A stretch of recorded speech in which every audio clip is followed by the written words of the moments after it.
You are listening to the Happiest Lives podcast with Jill Lillard, episode number 42. Welcome to the Happiest Lives podcast, where you'll learn to think better, feel better, and become the woman God says you already are. Here's your host, Jill Lillard.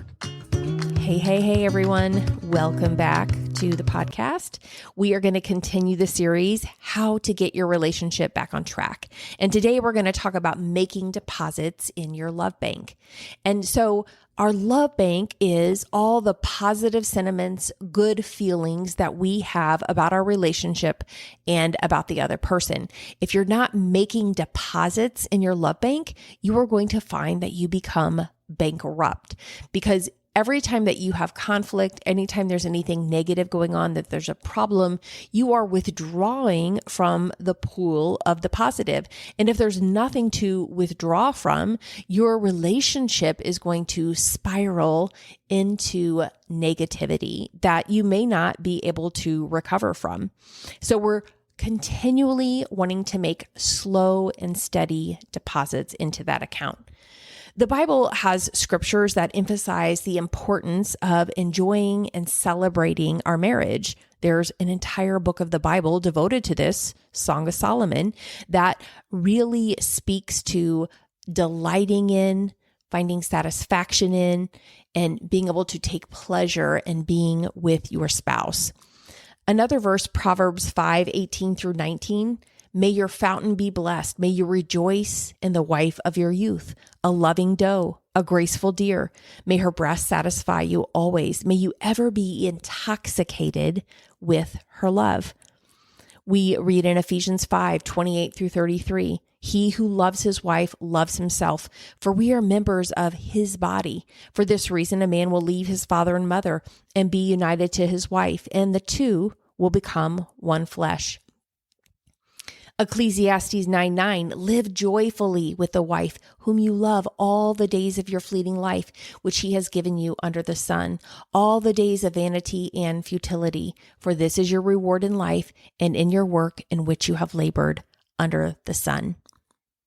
So not only are relationships our teachers, not only do they become a catalyst for our spiritual growth as we have opportunity to either become less like Christ, to turn away from him and turn away from depending on him and try to find our own way, or we use that relationship as a way to deepen our relationship with the Lord because we need him so much, because sometimes it can be hard to love.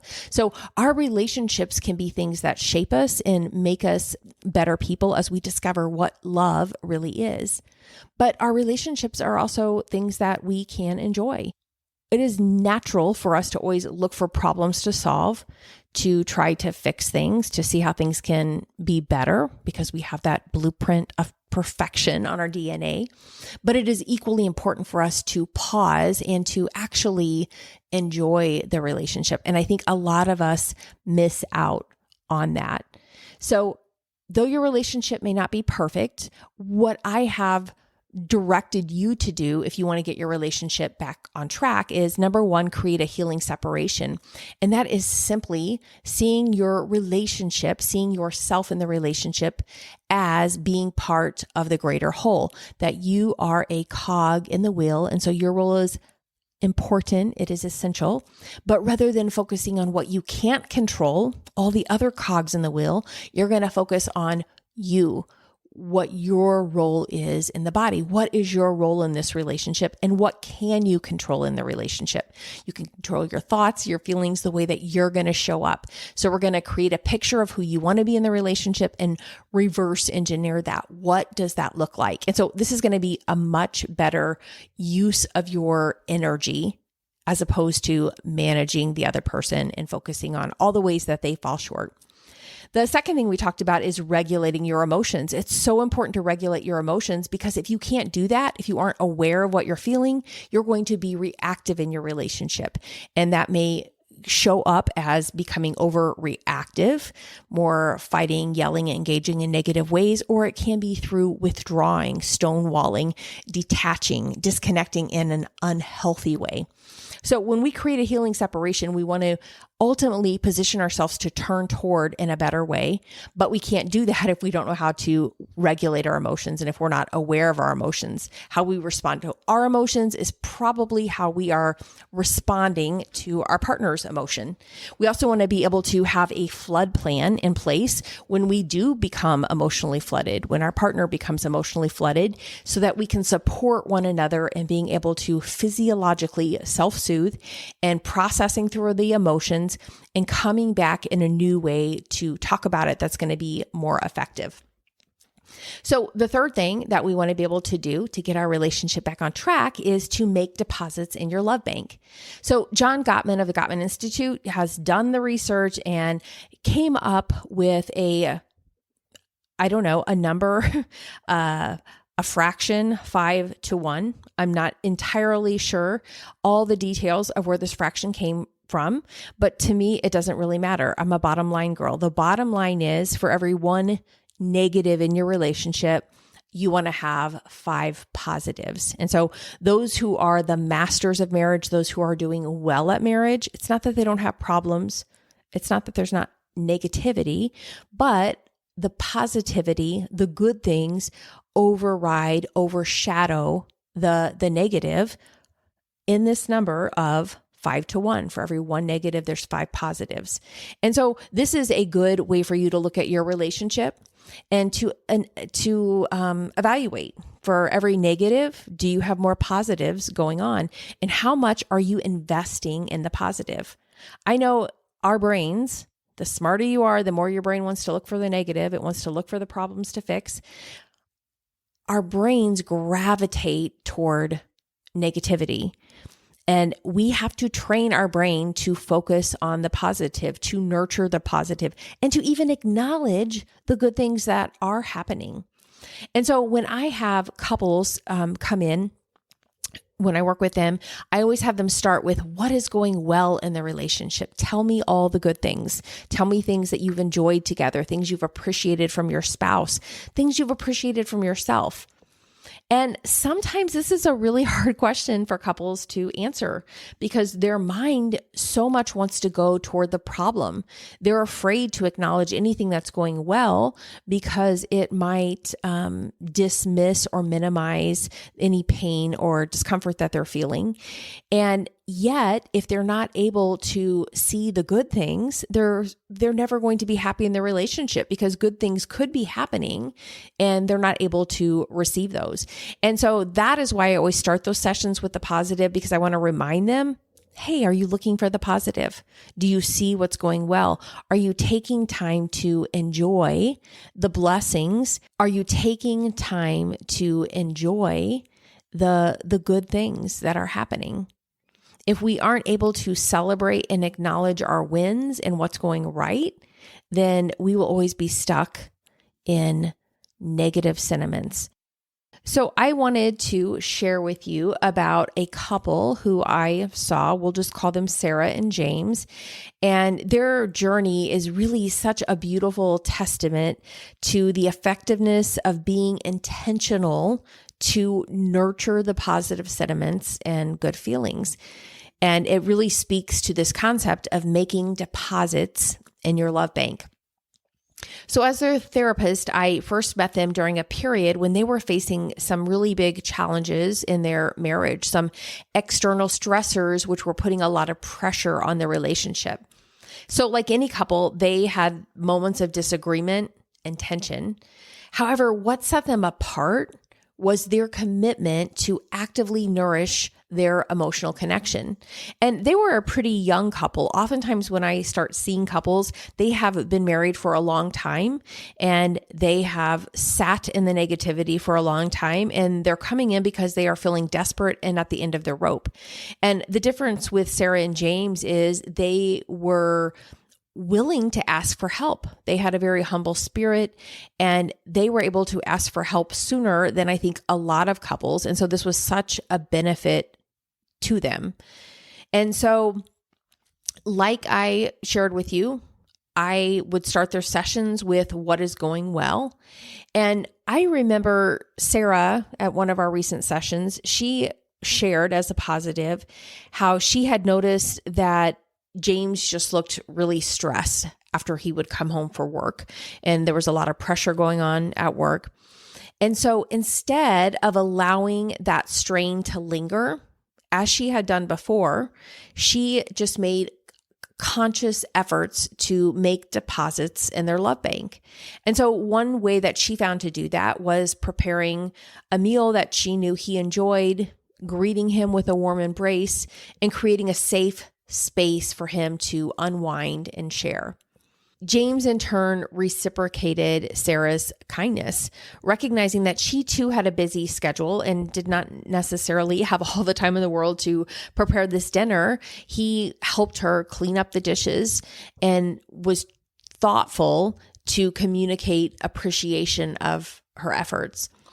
And so this exchange of acts of service became a regular practice for them, and it helped reinforce the idea that the small acts contribute significantly to our emotional connection.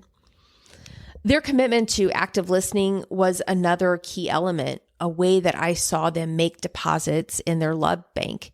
So in our sessions, they learned to truly hear each other's perspectives and express genuine interest in the other person's thoughts and feelings.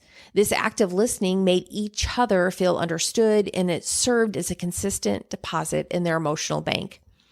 As a therapist, I witnessed them celebrating each other's successes, supporting one another during challenges, and consistently expressing gratitude.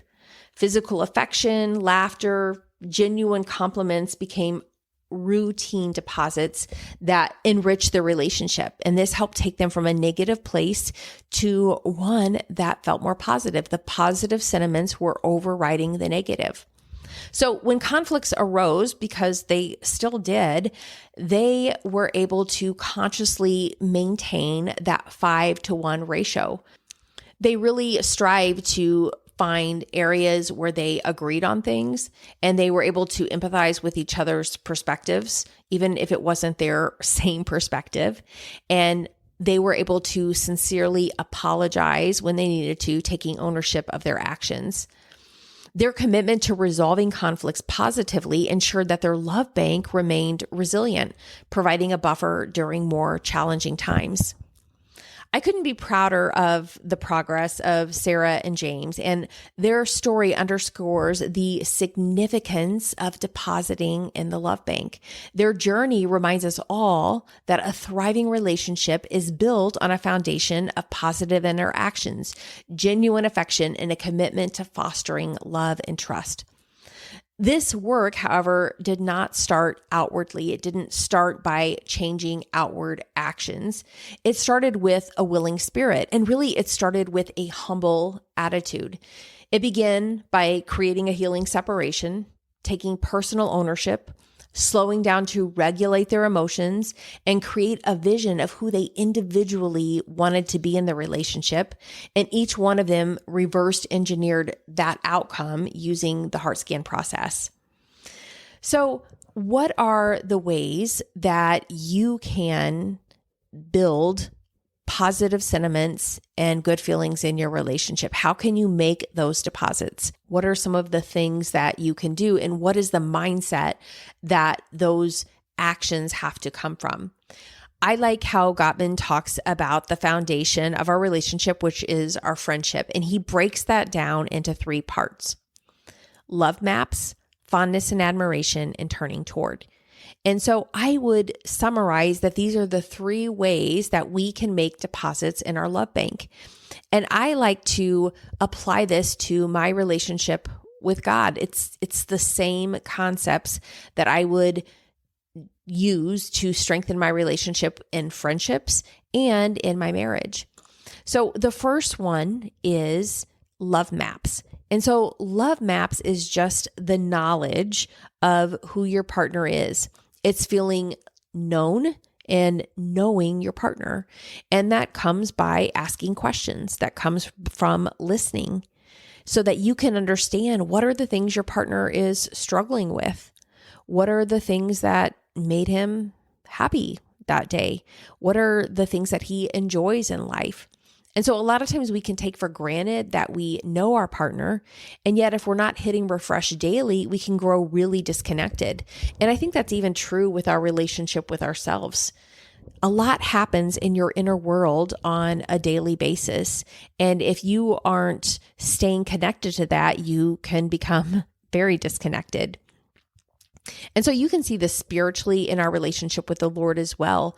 If we're building love maps, then we are constantly reading his word. We are listening for what he says, and we're asking questions so we can understand it more. And though you have the same Bible, if you've been a Christian your whole life and you've had the same Bible since you were little, and maybe you've gone to Sunday school and Bible studies and church your whole life, as you continue to read God's word, as you continue to be taught God's word, your relationship with God grows and deepens. You find that you can know him more each year. And hopefully that is the case. Hopefully the case isn't that your relationship feels stagnant or you know him less each year. Hopefully you're getting to know him more and more. And as you get to know him more, you realize how much you don't know him, and you can strive and long to know him more. And you're also letting him know you. I mean, he sees everything. He knows the number of hairs on your head, but you're communicating and sharing with him what's going on in your heart. And in this way, you get to know yourself more and invite him to shine a light on what is going on. So we can see love maps. We can see that in your friendships, your marriage, and in your relationship with God.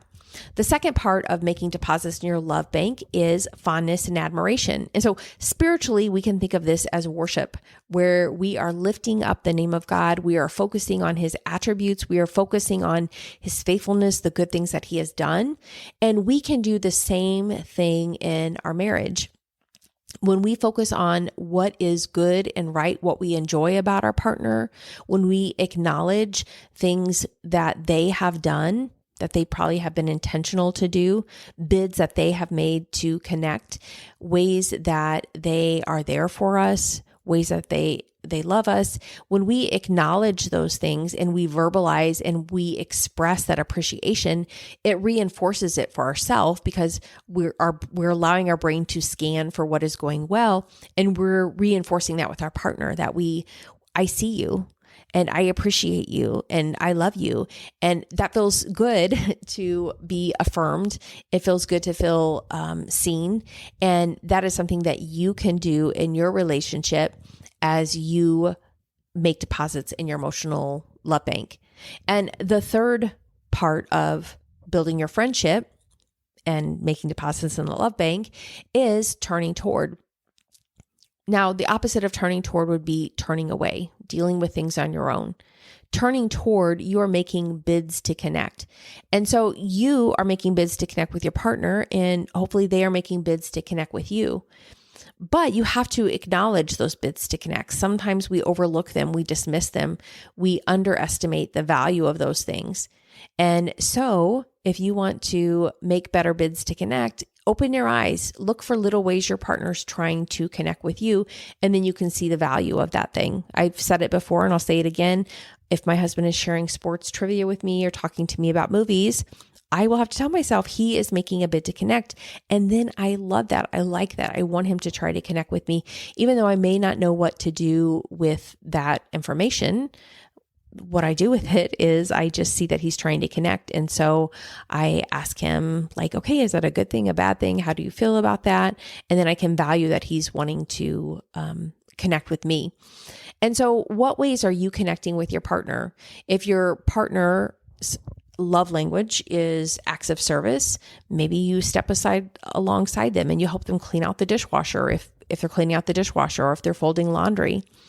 If your partner likes to watch television and shows, then maybe you're watching some shows with them that they enjoy watching, so that you're sharing that time together and making a bid to connect.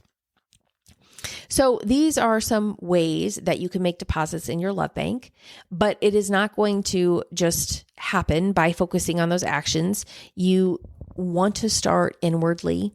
You want to look at how you're viewing your partner, how you're viewing the value of those interactions so that you feel committed, you feel clear, you feel engaged with the process. You want it to feel authentic for you. And sometimes we do take actions and we don't fully feel them. We don't necessarily feel motivated, right? So I'm sure if my husband helps me clean out the dishwasher, he's not feeling like, oh, this feels so exciting and I feel so loving right now. But he might feel committed knowing that that's an important to me and that becomes valuable for him. So I remember a time in my relationship where the level of stress was high. We had 2 young children. My husband had a lot of loss in his life, and he recently had lost his mother. We were working with some intensive clients who had a lot of chronic trauma in their life. A lot of them had clinical depression. And so there was a lot of stressors, a lot of demands on each of us individually. And so I know I felt that. And there was part of me that felt like we've got to be proactive in dealing with these negative things, right? I was focused on the negative feelings that felt like it was there between us, problems that maybe needed to be solved, things that needed to be handled in a different way. But I felt prompted to, instead of focusing on the negative, to ask the question, how could I increase positive sentiments and good feelings in my relationship? What could I do that was going to make me feel more connected, more loving? And how could we make time for good things between us? How could we protect that time? And so when you start there in your relationship, then you are going to be making deposits in that love bank. And so you have something to withdraw from. If that tank is depleted and you're trying to just solve problems, if you're trying to problem solve and that account is bankrupt, then you have to start with making the deposit, which I know can be hard when there is a lot of negative sentiments there. When the negative's overriding the positive, it can feel very hard and challenging to make the positive deposits. And that's where you have to do the heart scan. You have to do some of that heart work so that you can get there. You can generate the thoughts and the feelings that are going to help you take the actions and get some new results. And so if your result you want is to get your relationship back on track, we have to find a new way to think about it. So thank you guys for joining me today. If you guys want to do more of this work, we are starting the relationship reinvention next month, and I hope you can come. I hope that you will be there. This is my coaching group for couples. I have only offered a coaching group for couples one other time before. Last year we did relationship reinvention, and it was great. I felt like it went really well, and you can go find everything you need to know about it at myhappyvault.com. Look for relationship reinvention so that you and your spouse can get registered. So in summary, if you want to get your relationship back on track, make sure that you're making some deposits in your love bank, that you are building your love maps, your knowledge of one another, that you are building fondness and admiration, you're creating a culture of appreciation in your home, and that you are turning toward, you're making bids to connect versus turning away, and that your eyes are open. You see ways your partner is trying to connect. You're not just giving them the cold shoulder or blowing them off or seeing it as unimportant. You're opening your eyes, you're seeing that, and you are being responsive. All right, guys, I will see you next week on the podcast where we're going to talk about finding your hidden dreams. If you enjoyed this podcast, I would love to help you take this concept and apply it. Join me in Clarity and Courage, my cost-effective coaching program for Christian women. Each month, receive the tools you need to apply the concepts and grow. We will meet on a live coaching call where you can ask me anything. Plus, you get access to the worksheet workshop where you can have conversations with other women just like you. Learn more and sign up at myhappyvault.com/Clarity and Courage.